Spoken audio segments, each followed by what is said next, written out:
Hi everyone and welcome to the Recreateful channel. In this video I will be trying to recreate this dress that I found on Zara using this curtain that I bought in a charity shop. I bought this in a pack of 2 for only £3 and I don't think I will be using both curtains for this DIY, so if you have any ideas what I should turn the second one into, then please do let me know in the comments. I was thinking maybe like some crazy ball gown or something like that, but of course I'll let you decide. And now let's get into the DIY. Besides the curtain, I also used a matching zipper for the closure of the dress. Like with every other DIY, I start off by sketching the patterns that I will need, which in this case are the 2 bodice pieces, the sleeves, the skirt pieces, the cuffs, the drawstrings, and the channel for the drawstrings. To create the patterns for the dress, I'm going to be taking my measurements for the skirt part and I'm going to trace a top I already own for the top part. The measurements that I'm taking are first of all under my bust, like so.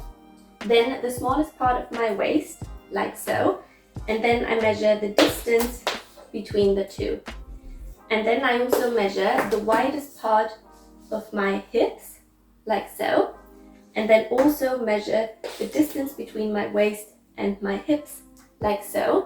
And then lastly, I take the measure tape to where I want the skirt to hit in the back, walk it down my back, like so, and stop where I want the skirt to hit, and that's my measurement for the length. All of the measurements I've taken for the skirt patterns have to be divided by 2 to create 2 pattern pieces, besides those that go vertical, of course. For the back piece of the skirt, I started with the width of my hips and measured the length of the skirt up from there. The top of the skirt is then as wide as the underbust area, and from there I measure down to where my waist is and down again to where my hip starts, and mark the width of both of these. I freehand the curves and lastly add 3 cm seam allowance. I mark right through the middle of the piece and cut through it to accommodate for the zipper.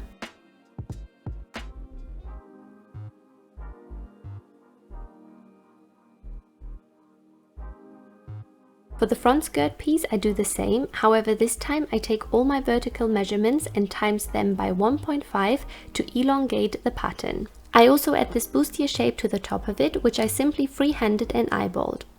My 2 skirt pieces then looked like this.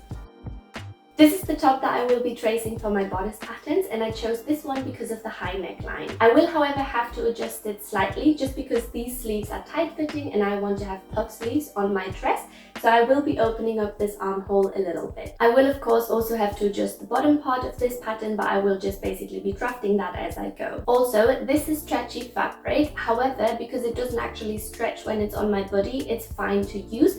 However, if you do have a top with a high neckline that is not stretchy, then I would recommend you use that. But because we have to adjust the overall width of the pattern anyway, we should really be good to go even if we're tracing a stretchy top. For the front bodice piece, I started by tracing the neckline first. I then moved the top about 10 cm sideways and traced the remainder of the top. This way I make the bodice wider than usual, which then allows me to ruffle the fabric. Generally, I create my patterns without any seam allowance and I add that later on when cutting the fabric. I connect the shoulder with the neckline and also slightly widen the neckline. I also make the arm curve slightly larger like I explained earlier. And finished is my first bodice pattern, which will be cut on the fold, and of course I repeat those same steps with the back pattern. Next I shorten my patterns to my desired length. Because I adjusted the front part of the neckline, I now also adjust the back part of the neckline by just connecting those curves like so. Lastly, I tried to freehand the bustier curves to my pattern, but later decided to use my skirt piece as a guide. Again, I just elongate the curve by moving my reference to the other end of the pattern. I really tried to record the sleeves pattern too, but these clips are really bad quality, so here's a quick animation. I basically just copied the shoulder curves from the bodice pieces and elongated it like everything else and took the sleeves in slightly at the bottom. To create the cuffs, I simply measure around my arm and then use the measure tape to make sure that this measurement also fits around my wrist. And here are all my other pattern pieces: the sleeves, the front bodice, the back bodice, the cuffs, The 2 channels and the 4 string pieces, which are the same length as my front piece, I just made the strings a touch longer. I've tried my best to salvage as many original hems of the curtain as I could, so as you can see, I did that for the bottom of my skirt pieces and for the sides of my open back pieces. I start the sewing process by inserting the zipper in between my 2 skirt pieces. For this, I open the zipper and pin it right sides facing to the skirt pieces and sew all along the edges with the zipper foot.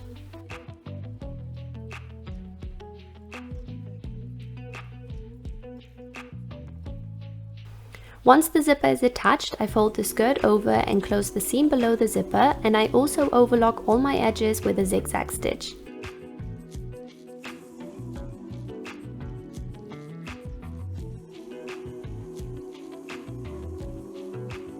Next, I overlock all the edges of my channel pieces. These now need to be sewn onto the front skirt piece right where the lowest part of the bustier curve is. 3 rows need to be sewn, 2 outer rows and 1 along the middle of the channel, which is however slightly shorter than the outer ones. It is also important to fold the ends of the channel over. The skirt looks like this once these are attached. To create the strings, I'm sewing 2 string pieces into 1 big string and use a bias tape maker to iron the raw edges over. I then sew the string shut by folding it along the middle and sewing all along the edge. I also fold the ends in so all raw edges are enclosed. I do this twice, of course, to have 2 long strips for the ruffling. I feed the string through the channel with a safety pin out to the other end and feed it back through the other side of the channel.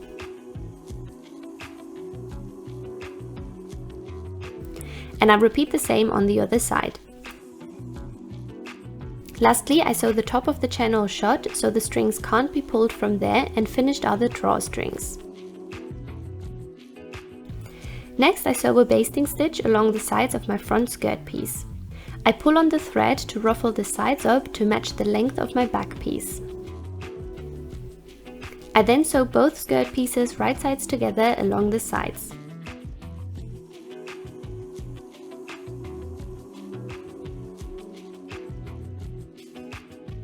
The finished sides look like this.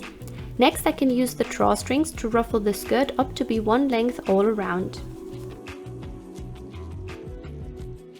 I shuffled the ruffles around until they looked nice and evenly distributed. Lastly, I tied a bow with the strings and finished is the skirt.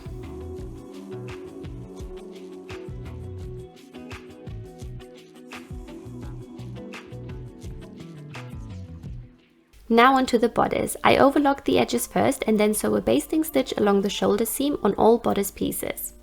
I ruffle the shoulder seams up to my desired length and then sew the bodice pieces right sides together, also along the shoulder.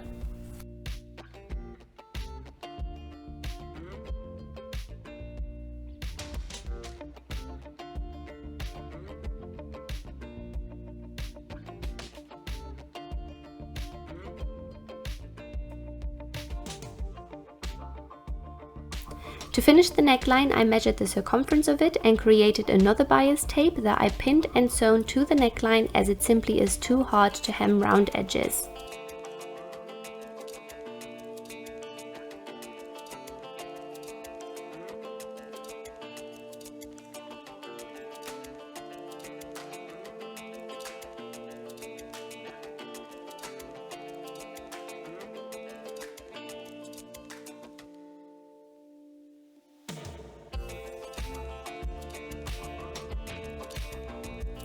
I then moved on to the sleeves and started by sewing a basting stitch along the top. I ruffled the sleeves to fit into my arm openings of the bodice pieces and attached the sleeves to the bodice right sides together. Now I can close the sides by folding the top in half and sewing all along the sleeves and sides.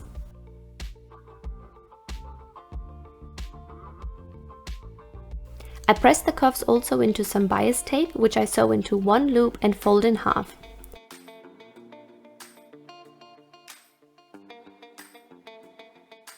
Next, I sew a basting stitch along the bottom of my sleeves and pull on the thread to match the size of the cuffs.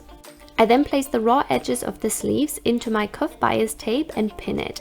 I'm also making sure to match up the side seams.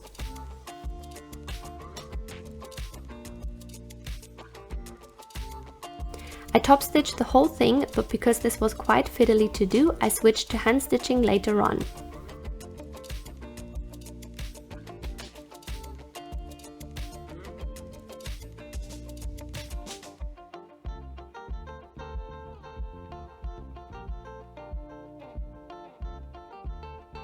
And here are the finished cuffs. Next, I trimmed the back pieces to match up with the front piece.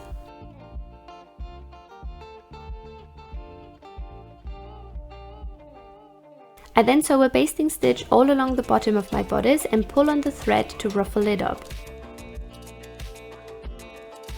Next, I pin the bodice to the skirt, right sides together, and again making sure to match up all of the seams. At this stage you can always ruffle the fabric more or loosen the ruffles to make it fit along the skirt.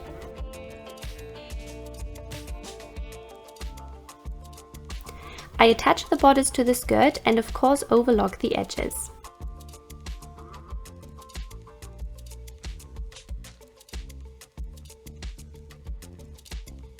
Lastly, I attach a button to one side of the neckline and a piece of elastic to the other side as the closure for the neckline.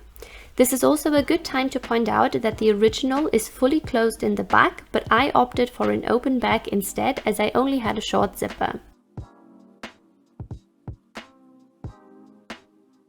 I'm now pretty much done with the dress, for most parts anyway. I quickly tried it on and I think it looks very overly dramatic and a little voluptuous. So I thought what could help with that is to trim the bottom. It's not just short enough yet, so I'm just going to trim off the bottom. And I also decided that those bows from the strings kind of just add to that whole a lot going on theme with the dress, so I decided to cut them off, and when I rehem the dress I'm just going to hem it in a way where these ruffles stay in place the way they are, so basically restrict the fabric from going down any further, but just sewing it shut basically. For a second I thought that is not going to be possible, but it is because the strings stay in it and I attach the strings after I've trimmed them to the dress. So yeah, that should work. So yeah, that's the plan with the dress, and then I'm going to show you the final outcome. So I shortened the dress, hemmed and attached the strings to the bottom. I re-hemmed the bottom and reattached the sides.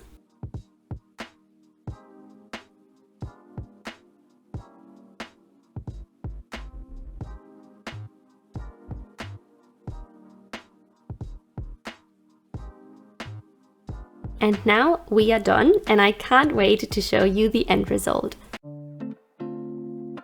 I am so freaking happy with the outcome. This dress is a lot, but I love every single bit of it. It kind of looks like it's from another decade, but I don't quite know which, but nonetheless, I love it. I love the ruffles, I love the oversized top. To summarize, I love everything about it. The pink really complements the design, and I'm super happy to have recreated this piece. Please don't forget to let me know what you think I should turn the other curtain into, and thank you so much for watching. Bye!